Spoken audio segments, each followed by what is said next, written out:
All right, guys, welcome to the first series of notes for early American history. Obviously, we talked about yesterday, going to be starting with the early English settlements, some of the colonies we're going to look at.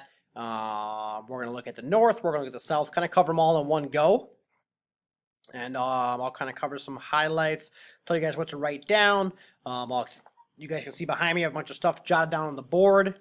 All of our essential questions that you'll see on the quiz, so I'll make sure to really highlight the important stuff as we go. All right. So why would Britain want colonies? And we'll kind of answer that question as our unit goes forward. First things first, though, let's just talk about the types of charters that you can get. Basically, the three ways that you'll be able to come over to the New World and be able to have land. So the first one is a company charter, and that's where a colonial charter is given to a company or a group of settlers. For example, Virginia will be a charter, a company charter. The next is called like a royal charter. It's where colony is directly controlled by the crown. So we'll see some examples of that where Britain is controlling every aspect of the colony. The third one's called the proprietary. And this is where a colonial charter is given to one or more individuals. All right, so three different ways. And the company and the proprietary are the most common. All right, so let's start off with the first one. Okay, it's called Roanoke, the colony of Roanoke. It's like on an island off of North Carolina. You can see here it started by a guy named Walter Raleigh, like Raleigh, North Carolina. It's an interesting one. It's the first attempt. It's unsuccessful, and people do not know why it was unsuccessful because here's kind of the story. Sir Walter Raleigh, he had to head back to England to get supplies, so he was gone for a good period of time, heading back to England, getting everything figured out logistically, and then coming back to the Roanoke settlement. And when he came back, everybody was gone. All right, the buildings, the structures were still there, and the only thing they really found was a knife carving into a tree, and it just said Crete, I believe is what it said. So there's really no answer on why or what happened with this settlement, but literally everyone vanished. Everyone's entire settlement gone. Most people believe that they hit a rough patch and they weren't gonna be able to survive. So they went and kind of met with the Crotons, kind of an indigenous group, Native American group that's there, and they kind of assimilated and absorbed into that culture. But really, no one kind of knows. You know, there's a whole bunch of theories out there. Theories of like aliens. There's even one like a zombie apocalypse. I mean, it's a pretty interesting note in history. But we just want to know. You know, it's the first attempt. It was unsuccessful. It failed, and really, no one knows what happened to the people that lived there. Even though the best guess would be that they left to go live out their days with that Native American group. Otherwise, you know, they would have starved to death. All right. Another first attempt here. This is kind of the first successful attempt. It's Jamestown. You guys can see right there. It's in Virginia. You know, this is the Pocahontas John Smith story. So we have Jamestown, the first successful colony. King James I had given English investors of the Virginia Company a charter to start colonies in the New World. So if it's giving a company the charter, obviously the number one goal is going to be to make money. All right. So because you got to keep that in mind, the number one goal was to make money, and that's going to obviously lead to some issues. So Jamestown struggled at first because most of the settlers and the townspeople who knew little about farming or clearing land or settling in particular. Now, if you guys want to write this down, Jamestown, the natural resource, it's one of our board questions too. You know, it says, what happened to what resource were they looking for? The resource they're looking for, guys, is they think everything is going to be covered in gold. Okay, gold's everywhere.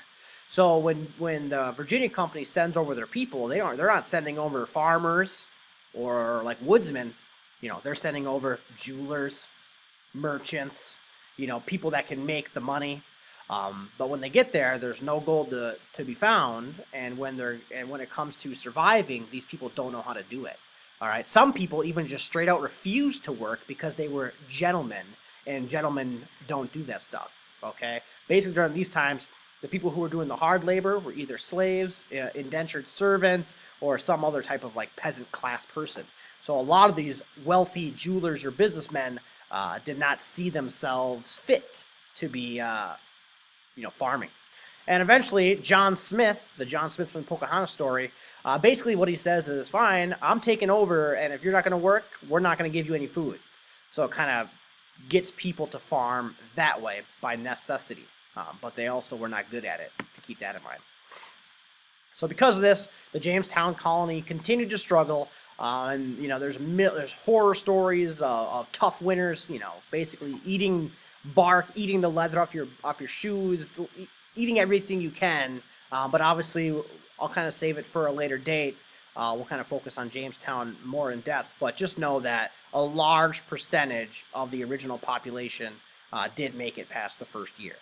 All right, especially during the harsh winters. But eventually, shipments do come with supplies. Obviously, we have the Squanto story. We'll save that for later. But Jamestown ends up becoming the first successful one. Later on, they realized that they could raise tobacco for a profit. This is a key term for us you want to know. The key term is called a cash crop. And what you guys want to have for the definition is a cash crop is a crop that is grown specifically to make them money. Okay? And it's a crop that cannot keep you alive or sustainable. So for example, if I were going to use wheat, like bread wheat, as my crop, it's not classified as a cash crop because I can live off of it. I'm not farming it to sell it exclusively because I can eat it, I can use stuff with it. Like a cash crop, the best example is tobacco, right? You can eat tobacco, but it's not gonna, you're gonna still die. You can't sustain yourself on it. So it's literally grown for profit, cash crop. And cash crop becomes a big thing in the South, North Carolina, South Carolina, Georgia. Basically becomes a big institution in America in general. All right, so Jamestown, Virginia, first permanent settlement to be established in the New World, founded by the London Company in 1607 for the purpose of making profits. And at first it was supposed to be gold, but later on it's going to become tobacco. All right, so reforms to encourage people to move to Jamestown. The big thing is, with Jamestown, the tough thing was keeping the population up. People were dying so fast and no one really wanted to go there. So they had to kind of make some things or make some laws to entice the average English person to go from moving from London to the New World. So here's some things they did. The colony would now have the right to elect its own lawmaking body. So freedom, voting freedom for the first time ever in the history of, well, never mind. First time ever in America. I was going to say the history of the world, but I almost forgot about ancient Greece and Rome, the birthplace of democracy. Speaking of democracy, we got another key word here. So in our test, we're going to talk about the House of Burgesses and burgesses in general. So the burgesses are just the people who would elect representatives. So kind of like the bigwigs, the decision-making body of the New World early on. Kind of like the first House of Representatives, like a mini scaled-down version of that. So the people would elect representatives. The representatives will be called the burgesses. And they would meet at the House of Burgesses, very similar to the House of Representatives, where they would come up with new policies and ideas. Also, besides all these good things, new settlers who bought shares in the Virginia Company would get 50 acres of land that they could go to the New World and kind of utilize any way they wanted. 90 women were sent to Jamestown in 1609 to try to help with the population, and then slave ships came not too far after. All right, so that was all an attempt to kind of help buster the population. The Virginia House of Burgesses, right there, that's where all the meetings took place. Let's move on to a new one. So we kind of covered Jamestown, loosely, but we'll cover Jamestown more as the days go on. The next one we're going to look at is Maryland. And for each one of these, you want to know kind of who's in charge early on and why they are there. So for Maryland, the main guy who's in charge, his name is George Calvert. He's also known as Lord Baltimore. So Baltimore, Maryland, right? Baltimore Ravens, Baltimore, Maryland. So you have George Calvert. He's going to start the colony. And Lord Baltimore was a Catholic, and this is seen as a bad thing in England at the time. All right, so Lord Baltimore was Catholic and was looking for a place where Catholics could worship freely because that was not the case in England. In England, it was the opposite. All right, in England at the time, it was controlled by the Church of England, and the Church of England was basically controlled by the king. All right, so it was Protestant, so almost like the opposite of Catholics. Catholics and Protestants have been feuding forever. All right, so because of that, Catholics, Pilgrims, Separatists, and Puritans all had been prosecuted under the Church of England. They refused to recognize the king as the head of the church and did not accept the authority of the Anglican bishops. So to continue on, Lord Baltimore was friends with King James, not LeBron James, but the actual King James of England, and his son Charles. When he converted to Catholicism, their friendship remained, but basically his career was over because he came out as Catholic. So to kind of help him out, King Charles and King James gave him a proprietorship to start a colony in Maryland because they're good friends. So he said, hey, I know you can't open that religion freely in England, but I'll give you a bunch of land and you can head to the New World, start your own colony, and you can run it any way you want. So Lord Baltimore takes him up on the offer, heads to Maryland. While he's there, one of the first things that happens is Maryland passes the Toleration Act, which allows all Christians to worship as they choose. All right, so kind of enacting this new tolerance and religious freedom that America is known for today.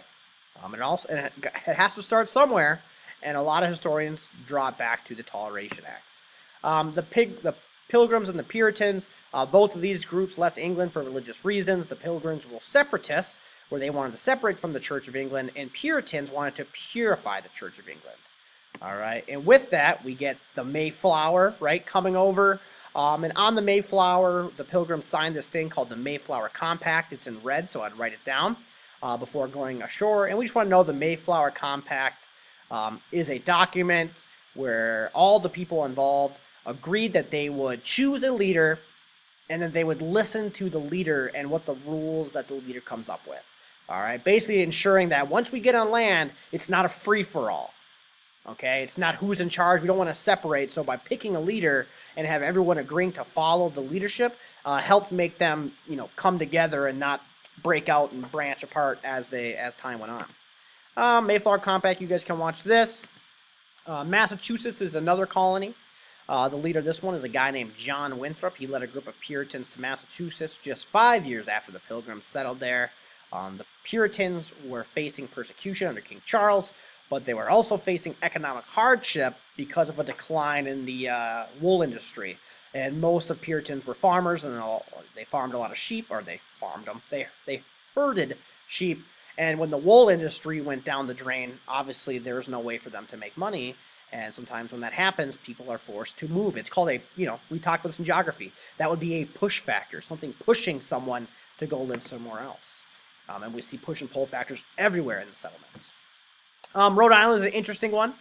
After disagreements with the General Court in Massachusetts, a guy named Rogers Williams and several others moved to Providence. All right, so we get normally, now we're at the phase where people are leaving one colony or settlement to go start their own. Other people, such as Anne Hutchinson, also disagree with the Puritan leaders.